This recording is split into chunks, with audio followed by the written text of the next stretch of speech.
Hi guys, Artiar here. So for this video is the Shimmer as per tier list that is going to affect all the choices for your limited time Shimmer Reverb. So from the previous one I made from the Shimmer Reverb tier list, the one that we have when we start the account, it have been already passed for 5 months. So the meta could have been changed, the priority could have been changed as well. So for this video today, I'll separate into a few parts and then you can just feel free to use the timestamp and skip to the part that you are more interested to. So I'll make it into PvP and PvE session, and within the session, they'll also separate into R0, R2 and R6. So because every resonance have their own advantage, so if you are a player who have already all the Shimmer and then you are considering about the resonance already, then you can go for the R2 or the R6 one, or else most of the player I think you'll be considering around the R0 part, right?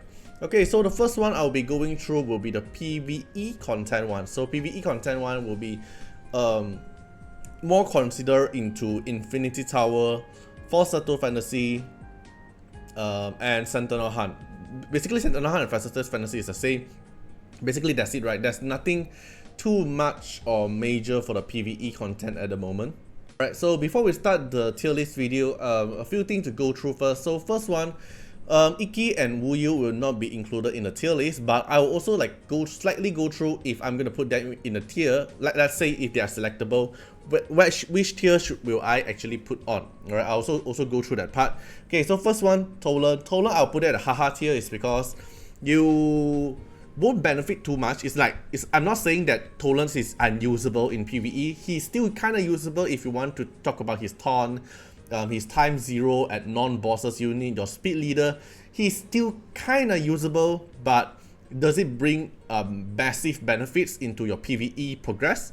From my own point of view, I don't really think so. He can't really do much other than some slightly control. If in terms of control, TA is even doing better than Tolan in PvE content. Okay, so it will be haha tier.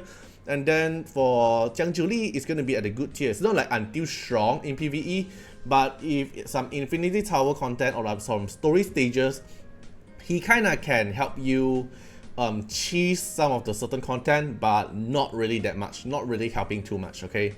Then for Cecilia here, I'll put at haha tier as well. It's like not really benefit too much other than if you really need a healer, there's a lot more other better healer outside there like Sakura or Lane or Clara. It's even working better than Cecilia. And the Cecilia main point is about the revive, but in PvE, if you want revive, you can use Abigail or just other like Mavis just to cheese them not even dying. So it's not really too much benefit for Cecilia. Okay, then for Raven in PvE content, I'll actually rate her the highest priority. So you might feel like it's a bit different than the tier list that I made earlier, like 5 months ago. But why did I rate Raven this high at the moment? Because our current content in the PvE modes is like the boss clearing, not boss clearing, the wave content clearing the trials, and then the speed clearing in the ritual bosses. And because in terms of everything that is about wave thing, like in Tower, Infinity Tower, Temporal Tower, anything about wave, Raven is the one and only Esper able to shine in all those content. So that makes Raven's value a lot more higher compared to the other Shimmer. That's my point of view. So I would actually rate her the highest priority if you want to play in PvE content. Right, but she's not able to excel in Falsetto Fantasy, but in terms of story stages, in terms of towers, in terms of Cube Miracle, in terms of trial, wave content, she have a very high priority. Okay, like non-replaceable as well.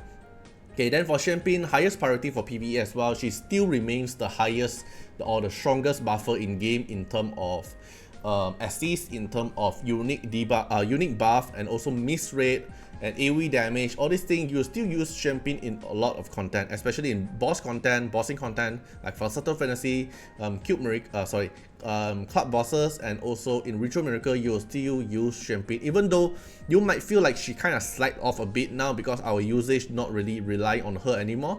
Like we have Feng Shun or like Sakura, other buffer that works a different way, but Champagne's buff and the assist kit is too unique to make her invaluable in PvE content. She's still the highest priority in PvE. Then for Unas, I would say it's actually at haha tier because this one is R0, right? So R0 here can't really change too much of his kit. Like he's gonna do AP push, that's all.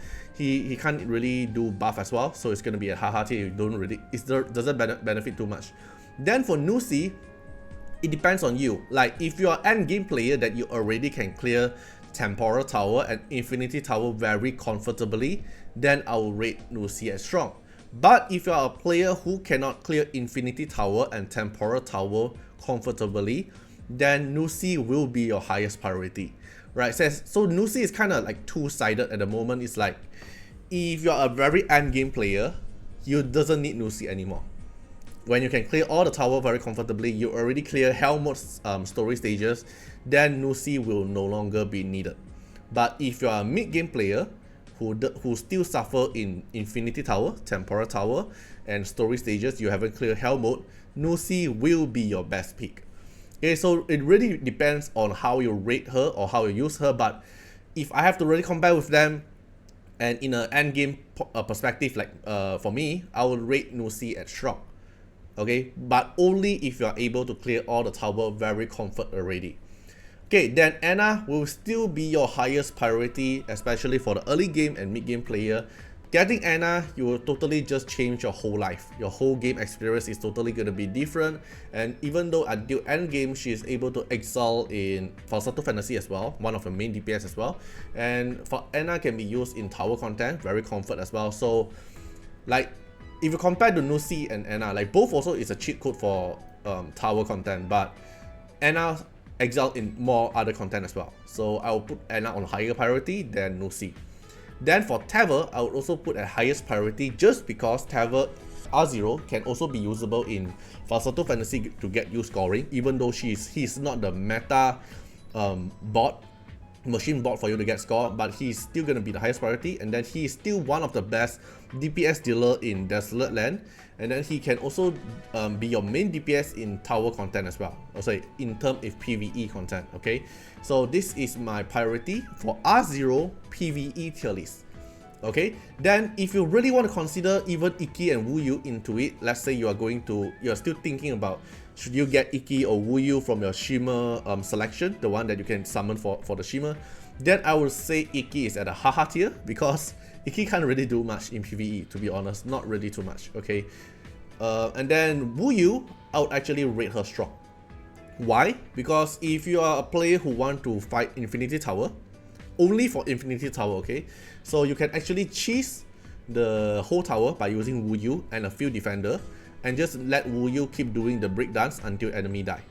Okay, because most of the tower, the bosses, they won't care are you a Wuyu or not. They're just gonna randomly attack, and then they're just gonna, as long as you can keep your team survive, Wuyu can just keep on breakdancing until enemy die.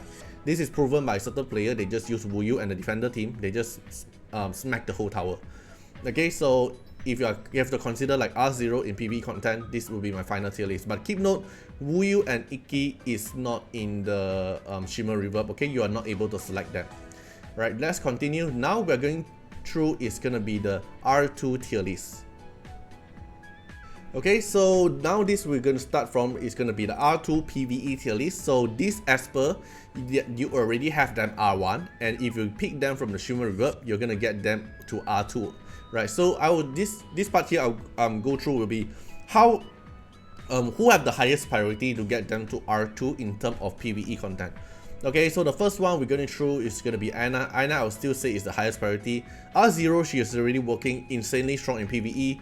R2 just make her even more stronger because it's a lot more annoying. So if you take a look at Ana, and then at Ana's Rezo effect, when you have R2, as long as you have the Rainbow Shield stack on her, as long as she have the stack, and then she'll counter attack with her S1 when a teammate get hit. So even though the enemy doesn't hit Ana, Ana will still counter attack with S1, trigger once per turn. So every turn the enemy hit the damage, no matter they are hitting Ana or not hitting Ana, Ana will still cast S1 to counter attack. So this makes your PvE game experience even more stronger.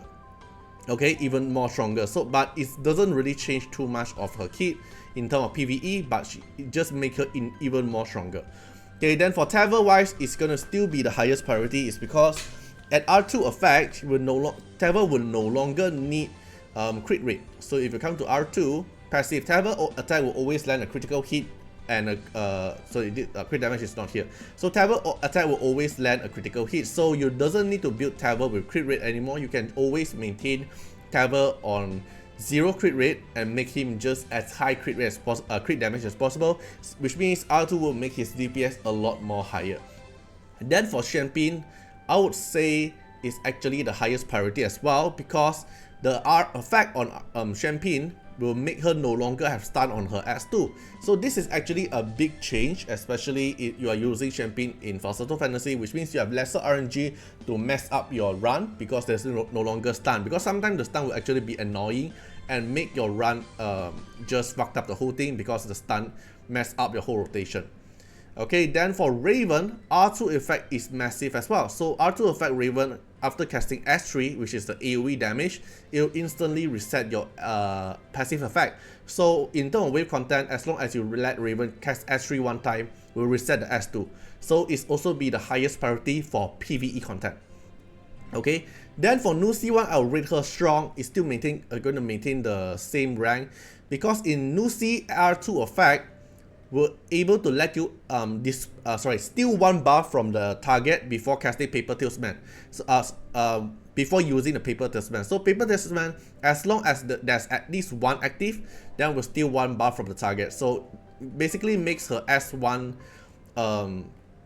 steal buff. So it just make her even better for certain tower content, but not that strong, not that high. It's not the highest priority among everyone here to get to R2. Okay, then for Jiang Juli's R2 effect, target skills in demon mode cannot be revived. So meanwhile, gain 30% of the attack. So in terms of PvE, it doesn't help too much. So I'm gonna rate Jiang Juli in haha tier, because you need to kill the enemy. But usually your Jiang Juli in PvE content, because usually the PvE stages, they are fucking tanky. Like, they are so tanky until your Jiang Juli in demon mode can't really one-shot them, and you cannot one-shot them, you're not able to get more attack. So it's kind of useless for the R2 effect in PvE. Then for Una's R2, I would actually say strong. Okay, I would encourage you to actually pick Una's from the Shimmer Reverb, but I have to be honest, Una's R2 is actually strong. Because in Una's R2 here, you are going to gain your teammate attack up buff for ally for 2 turns, and this is the S3 effect that does AoE. So he's going to be a very strong AP pusher and an attack buffer at the same time, while also a defense breaker as well, because his S1 actually deals defense break. So in Desolate Land, when you use Unas as an AP pusher, he's going to be a very strong buffer. You don't have to find another buffer to replace his position. And in Falsetto Fantasy, you can also use Unas if you're really lacking a buffer. So his priority actually went higher in terms of R2. Okay, but I won't encourage you to actually get Unas from Shimmer Reverb unless you really like Unas. Okay, because when you get Unas from Go Record, then the time you get the R2 is more worthy other than getting the Resonance Unas from the Shimmer Reverb. Okay, then for Cecilia wise, I would say it's gonna be haha. Doesn't really change too much. Like the reset CD thing don't really change too much for the PvE content. And then for Tolan as well, Tolan in the PvE content, this one here, extend all enemy ability cooldown by 1 turn when he die, doesn't really change too much as well in terms of PvE content. Okay, but Wu Yu R2 here in PvE, I would say is good, because Wu Yu R2 effect misread minus 100% and accuracy plus 100, so it makes her deals even more consistent damage in PvE, especially in tower. So I would just say it's good. Then for Iki here, the R2 effect just activate when you cast S1, you get another vaccine moon stack. So I would still say it's haha, doesn't really change much. Okay, so this one is for the R2 Shimmer for their priority. Alright, then the next one we're going to go through is their R6 effect. Alright, so R6, let's take a look at Raven. What Raven is going to provide in R6.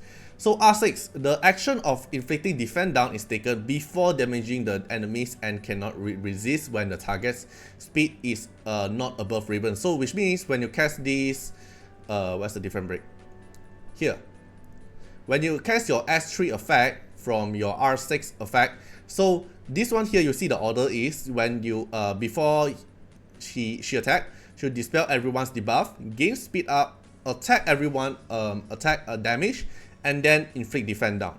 But R6 effect will turn the order into will inflict defend down first, then only cast S3.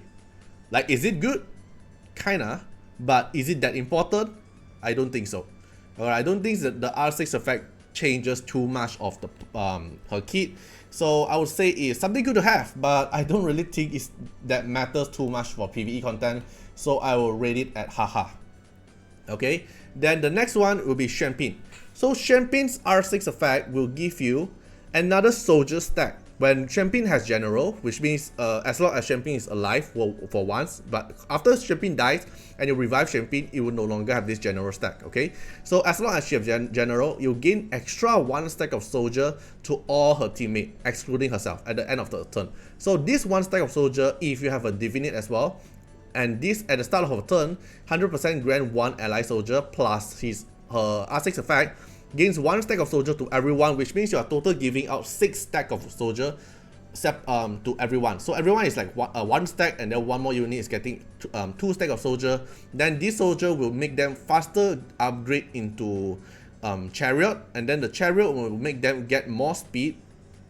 Where is it? Yeah, this one. Get 50% speed and 10% attack, which means you kind of rotate them even faster. But I don't think the R6 effect is too important for Champagne to, like, is it a game-changing effect? I don't really think so. It's like something good to have. I think it's still better than Raven's effect in terms of R6, but not that strong, not that OP in my opinion. Okay, then the next one, Tabber, R6 effect. When a marked enemy takes a hit. So what is a marked enemy? So when the passive here, it will analyze the enemy at the start of the turn, and then will mark the target with the highest attack, highest defense, and the high max HP thing. So there's something rotating around the enemy is the marked enemy. Okay, so as long as the marked enemy takes a hit, no matter who attack on the target, Tabber will perform a S1 pursuit attack and then triggers once every 3 turns. So this effect is the S1.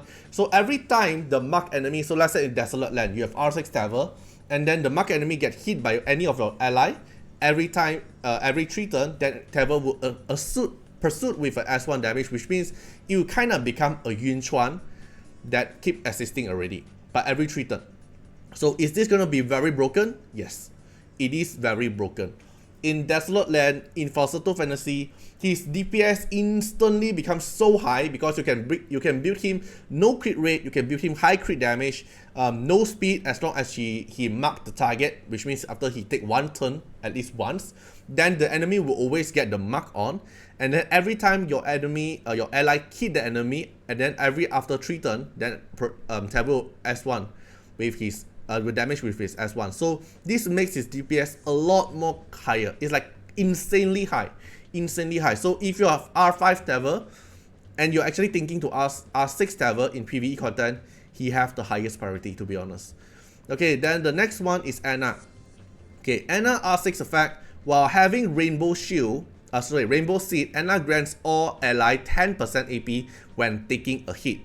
Okay, triggers 1 time per turn. So as long as Anna have Rainbow Seed, so then Anna also AP pushes when her to her team when taking a hit. So in PvE, usually you take more turn than the enemy, because usually in PvE, when the enemy take their turn, they actually just one-shot you, right? Kind of something like this. That's why always our team build is around control effect to make the enemy not able to take their turn or not able to take their action. So is this AP push gonna matter too much? I don't really think so. I think it doesn't change too much of her kit. Okay, so it's not that high priority in my opinion. Okay, next one, Unas. Okay, this effect on Unas is insanely strong. So Unas R6 effect, follow the wind. Upon a critical hit, and this one is his S1, or allied AP plus 5. So it seems weak, but you look at his S1. Attack 3 times. It's a multi-hit, 3 hit. So every hit on Unas S1, it crits, then will push 5% AP. So 3 hit equals to 15% AP push with a defense break is strong. Like all his kit is surrounding AP push, then now his S3 become AP push. Okay, 30% AP push, and then he also give attack up buff from her R2 from his R2 effect, and then his S1 will AP push 15%, and then also deals defense break. So in terms of R6 owners, is actually the highest priority. It can even use in the falsetto fantasy owners. Will become your strongest AP pusher in the game, and also in Desolate Land, owners will be your strongest AP pusher and also buffer in the game as well. Only R6 effect can change owners from the meme, or else owners will always be owners that cannot be used in most of the content. Okay, then the next one will be Nusi. So Nusi R6 effect, taking a hit no longer consume paper talisman. So originally, your paper talisman when taking a hit consume 1 stack and then gain AP push plus 20%. Then the R6 effect here will no longer consume the paper talisman. Is this very important in PvE? I don't think so. So it's gonna be haha.